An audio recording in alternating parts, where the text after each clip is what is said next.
Mrzí ma, že som nezvládol ten začiatok. Prepáčte mi to.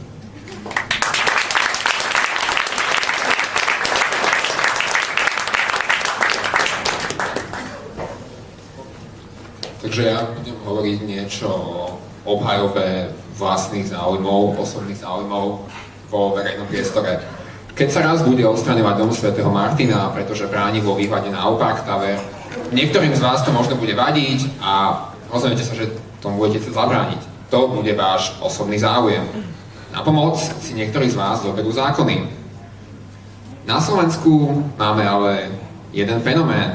Máme dve vydania stavebných zákonov. Jedno vydanie stavebného zákona používajú zamestnanci úradov, druhé vydanie stavebného zákona majú k dispozícii občania. V jednom vydaní sa stavby povolujú, v druhom vydaní sa stavby nepovolujú. Nie je sa teda čomu čudovať, keď sú občania nespokojní s rozhodnutím úradov. Niektorí to skúšajú poslancov, zástupcovia občanov. Vysvetľujú si tento termín ale dosť odlišne, ako by asi mali. Ako si inak vysvetliť, že počas jediného bodu, keď môžu vystúpiť občania na mestskom zastupiteľstve, je suverene najnižšia účasť všetkých poslancov? Možno je tam nejaká schopnosť telepatie, ale neviem sa k tomu bližšie vyjadriť. Naši poslanci sú ale schopní mnohých vecí. Napríklad, predali by ste pozemok za štvrtinu trhovej ceny? No, väčšina z nás asi nie, ale naši poslanci nemajú žiadny problém. Ako ekolog pragmatik iba hovorím, škoda, že sa tá časť sadu Jaka Kráľa nepredáva aspoň za tie peniaze. Upozorňujem, že nejde o ilustráciu. Náš primátor je veľmi kvalifikovaný, má 20 rokov praxe v komunálnej politiky. Musí byť výborný. To nehovorím ja, ale to hovoria naši poslanci a hovoria to tak, že mu každoročne schváľujú maximálnu odmenu, čo znamená, že asi musí byť veľmi spokojný s výkonom jeho činnosti a veľmi spokojný s jeho správou Bratislavy. Keď niekomu platím 150 000 korún mesačne, chcem, aby robil podstatné veci a nie vymienial značky. Som si istý, že na magistráte sa nájdú aj iní zamestnanci, ktorí by dokázali pána primátora nahradiť pri tejto činnosti. Možno by mu ostalo viac času aj na občanov. Čo urobíte ako poslanci a primátori, ak máte pre mesto zabezpečiť peniaze a rozvoj kultúry? Peniaze zabezpečíte predajom pozemkov pod PKO pod cenu a rozvoj kultúry odstránením budovy. Máte pocit, že vám k tomuto miestu sa viažú nejaké spomienky? Bratislava netreba byť zbytočne sentimentálny. Poslanci ani primátori by sa nikam nedostali, nebyť skvelé práce mnohých úradníkov. Len vďaka ich maximálnemu nasadeniu sa často darí obchádzať zákonné prekážky a zabezpečiť tak neustály rozvoj mesta Bratislavy.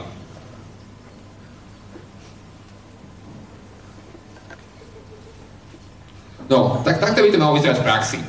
Investori si bránia svoje osobné záujmy, a to je úplne v poriadku, a poslanci a primátori by mali brániť záujmy verejné, a to je tiež v poriadku. Problém je, ako to sa potom prejaví v realite. Vidíme, že investori sa hojdajú a poslanci a primátori majú zjavne iné veci na práci. No, poslanci a primátori by mali fungovať ako strážni psi. Je jasné, že strážny pes, ktorý spí, nešteká ani nehryzie, ale napriek tomu by som snad chcel zdôrazniť, napriek tomu, že ten pes spí, aby som od neho žiadal, aby niečo urobil. Tak napríklad ja som skúsil niečo urobiť. Napríklad, čo si myslíte, čo znamená umiestnenie novostavby v súlade s okolitou zástavbou? Tak na túto otázku zamestnanci magistrátu a mestskej časti Staré mesto odpovedali tak, že povolili 34 podlažnú budovu v okolí 3 až 7 podlažných budov. Ukážka, keď jeden robí to isté, nie je to isté. Magistrát povolil 34 podlažnú budovu na Šancovej a zároveň zakázal 14 podlažnú budovu Opark Tower. Pričom v oboch prípadoch mal obidve stavby zamietnúť.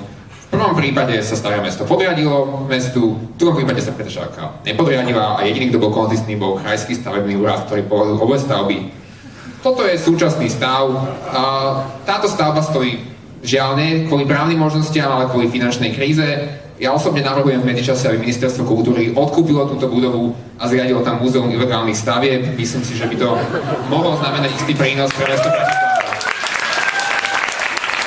No neviem ako vy, ale ja mám rád, keď je mesto čisté a keď je všetko všade rovnaké.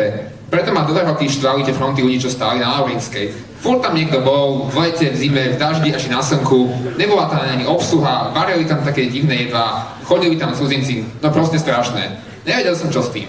Našťastie Našiel som spojenca, primátor a magistrát mi pomohli. Dneska to vyzerá oveľa lepšie. V decembri sa ale primátor vyjadril, že to bude otvorené od januára.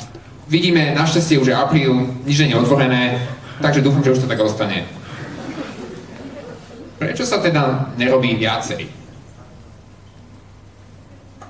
Keď vás začnú vytápať, po chvíľke nasratia a naštvatia, pochopíte, že pozerať sa na tečúcu vodu asi nebude práva aktivita a vybehnete hore za susedom a poprosíte ho, prípadne nepoprosíte a vtrhnete proste tam a začnete ten problém riešiť. Otázka teda je, v čom je problém robiť niečo, čo sa nachádza mimo môjho bytu. Jeden z problémov je, že miestna politika není sexy ako Natalie Portman. Nie, že by mala byť sexy sama o sebe, teraz nemyslím Natalie Portman na miestnu politiku, a Natalie Portman je dôležitá ukážka toho, že potrebujete celebrity marketing. Na získanie pozornosti verejnosti sa napríklad Natalie osvedčila skvelé už v americkom senáte, kde niekoľkokrát dotiahla niekoľko zaujímavých kauz. No, ide zase o ľahkú provokáciu, ale ak na otázku, kde bývate, odpoviete názvom mestskej časti, je oveľa nižšia šanca, že sa zapojíte do aktivít v mieste svojho bydliska, ako keď odpoviete názvom ulice. Miera stotožnenia v tom druhom prípade je oveľa vyššia a že budete pracovať osobný záujem v tom prípade tiež vyššia. No, táto analogia s bowlingom môže pôsobiť smiešne a neprakticky, ale podobne žiaľ pôsobí väčšina aktivít, ktorá sa týka ochrany osobných záujmov. Je dôležité vedieť, kde hádzať vecné a právne argumenty, aby ste dosiahli úspech.